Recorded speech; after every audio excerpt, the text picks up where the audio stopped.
going on, everybody? Welcome to the Vikings Now by Chat Sports. My name is Patrick Siepman. Coming up on today's program, we're going to be talking about Cam Akers as he is expected to re-sign with the Minnesota Vikings pending a physical. And then on the back half of today's show, I do want to look at the top free agent targets remaining for our Minnesota Vikings as we still have $26 million to spend here in free agency. But before we dive into that, guys, our Bears channel on their last video got 362 likes. I want to beat it, spark some competition as we are in the dog days of the offseason. So if you guys could help us out, just drop a like on today's show. It's completely free, and plus it helps us get this video out to more and more Vikings fans. But this is coming in from Charlie Walters, longtime beat reporter for the Pioneer Press. Had this to say the other day. He said, if running back Cam Akers, recovering from Achilles surgery last November, passes an upcoming physical, look for the free agent to re-sign with the Minnesota Vikings. And when I got this report, I just thought of this. Like, why not? Like, I don't see any negative of bringing Cam Akers back to this ball club. And just due to the eye test this past season, I thought he was the best running back on this Vikings roster. Like, I thought Aaron Jones or Alexander Mattison struggled immensely, running the football for the Vikings last year. And, the lack of success for the run game for the Vikings over the past couple of seasons, I chalk that up more to, the running backs just not really being that productive. And I think as NFL fans, an outsider that's not in the organization, that's not like directly, with the team, like I think we just all view as a poor, rushing attack. We always chalk it up to the offensive line. For the Vikings, I think it's the opposite. I think the running backs haven't gotten the most out of what this offensive line has offered them. And,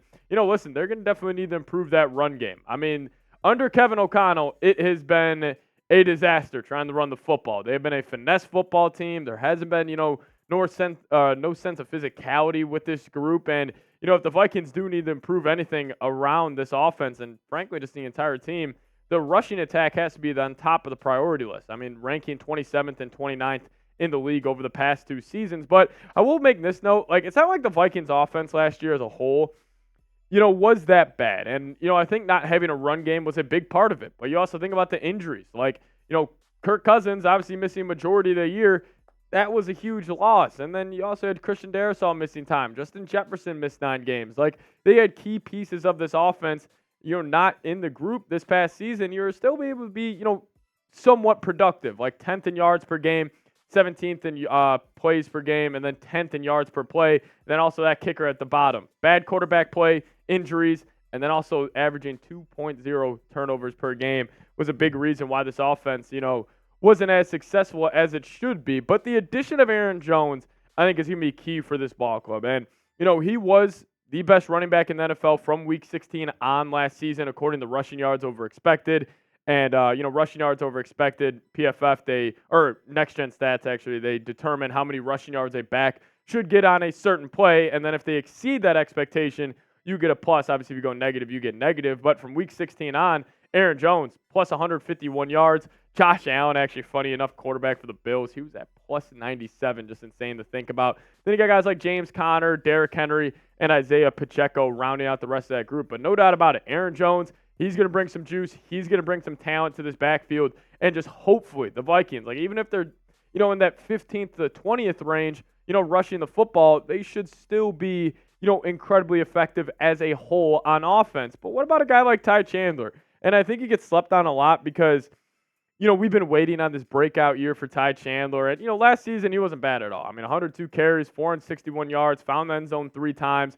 And, I thought he was either him or Akers who looked the best for Minnesota this past season. But, I think Ty Chandler is coming in as that scat back, like next to Aaron Jones. I think he's a great option. So even if the Vikings don't re-sign Cam Akers and he, doesn't pass that physical, you have a great backup option in Ty Chandler. But, hey, you guys let me know.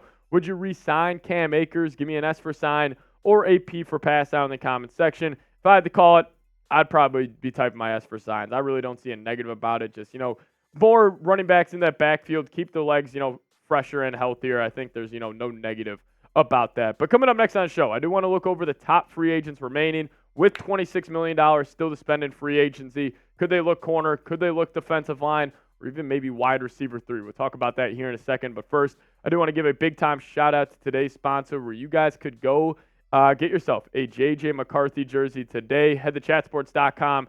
Vikings jersey. I'll put that link for you guys in the comments section and description of today's show. I actually just got my J.J. McCarthy jersey in the mail. I got the all-white uniform, and it looks absolutely awesome. So if you guys want to as well, that's the link, chatsports.com/Vikings jersey. Make sure you click it and get hooked up today.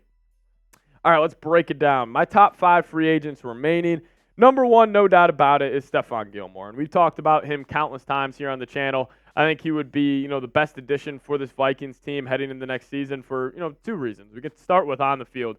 He was still incredibly productive for the Cowboys this past season. I mean, only allowing a 55% completion percentage, still had 13 PBUs, 2 interceptions. And, the thing I would love about Gilmore the most coming to Minnesota is what he would bring off the field. Like, he would be a great locker room presence for these young cornerbacks, the Adoree Jacksons, the Mekhi Blackmans, the Andrew Booths. Like, he would be able to get the most squeeze out of them. And I think just adding a guy like that, I think we undervalue as fans, like, how they are in the locker room, how they are as a teammate. And Stephon Gilmore, from what I've heard throughout his NFL career, he is, an A+ in both those categories. So, listen, this is a former Defensive Player of the Year, obviously older, but if he ends up coming to Minnesota, this would be absolutely awesome. But number 2 for me, I do have Adoree Jackson, another cornerback, and ESPN's Bill Barnwell was writing a report suggesting, what could be the best fit for the remaining free agents, and he actually had Adoree Jackson's best fit as the Minnesota Vikings. And he went on to explain, talking about the scheme that the Vikings run with Brian Flores leading the NFL in blitz percentage this past season. Like, he asked his cornerbacks, to stay in one-on-one coverage a lot, and that's where Adoree Jackson excels. Now, injuries have definitely been a concern for him over the past 4 years, hasn't eclipsed more than 14 games, but I still think he has juice, still think he could be productive, and, the Vikings cornerback room, like, you just need more bodies in there, and you need another guy, and Adoree, he's got top-end talent, and maybe if he just gets in the right situation with the right defensive coordinator, we could see the best football of his career out of him. So if we're going cornerback, I am more than okay with going Gilmore or Adoree Jackson. But if we're kicking it to the defensive line here, how about a player who is just constantly beat Father Time, Calais Campbell? And, Calais Campbell's one of those guys where I just expect that, expect that wall to come from eventually. But at still the age of 37, he's still incredibly productive. I mean, this past season, he played in all 17 games. Phenomenal. 7 sacks, 17 quarterback hits, 10 tackles for loss, 56 tackles. It's just incredible production for an older defensive lineman. And honestly, I don't know what is more impressive. LeBron James, what he's doing in the NBA with, how long he's been playing at the, peak of his career, and extending the peak of his career, or Calais Campbell being a interior defensive lineman in the NFL, playing at the age of 37 and still being productive. Like, it's phenomenal. And plus, I talk about guys that will win you games when you walk off the bus. Like, if you show up to an opposing team stadium or you're walking out there with Calais Campbell, 6'7", big body, it just adds, a sense of swagger to that defensive line group, which I don't think the Vikings have. I think it would be a great piece next to Harrison Phillips as well. But let's kick it to Linval Joseph, big hungry Vikings legend. As he's bounced around the league the past couple of years. Did go to Philadelphia, then he went to the Chargers this past season, and no doubt Linval is not the same guy he used to be. Like, he's not that, absolute beast in the interior of the defensive line where he could just, eat up double teams, open up lanes for linebackers. He is not that guy. But if you gave him a limited role, if you just said you're getting one play, per every 3 downs or however it would end up shaking out, I still think Linval could be productive. And, the Vikings D-line right now, you got Harrison Phillips. He's going to be the starter. But then besides him, is it going to be Jonathan Bullard, Jerry Tillery? You got a bunch of okay options, but there's none that I absolutely love. So might as well add more bodies in there, and Linval Joseph would be a great choice for that. But what about Michael Thomas? Now, I don't think the Vikings are going to address the wide receiver 3 spot. I think they're going to ride it out with Trent Sherfield, Brandon Powell, or Jalen Naylor and have them battle it out in training camp to be that 3rd wide receiver next to Justin Jefferson and Jordan Addison. But you could go, big and take a massive swing on a guy like Michael Thomas who, yes, injuries and just lack of production are some of his red flags as of lately, but this is a guy in 2019 who broke the reception record that season. 149 grabs, 1,700 yards, 9 touchdowns.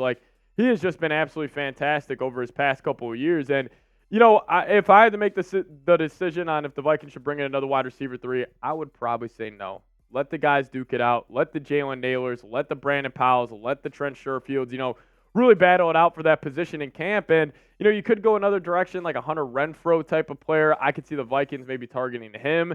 It's just that third down guy. He was fantastic with the Raiders and Derek Carr back in the day. So I could see that being the situation. But overall, I think the Vikings are very content with what they have in that wide receiver room. They also gave a ton of guaranteed money to a couple UDFAs this past draft class. So if I had to call it who's wide receiver 3 to start the season, I'm going to say Brandon Powell, but don't sleep on Jalen Naylor, 6th-round pick from a couple years ago out of Michigan State. But I just gave you guys 5 free agents. You guys just got to give me one. Name a free agent you want the Minnesota Vikings to sign. If I had to pick one out of that entire list, I'm going Stephon Gilmore. But hey, maybe there's a name I forgot. Maybe there's a name I left out. You guys let me know your thoughts down in the comments section.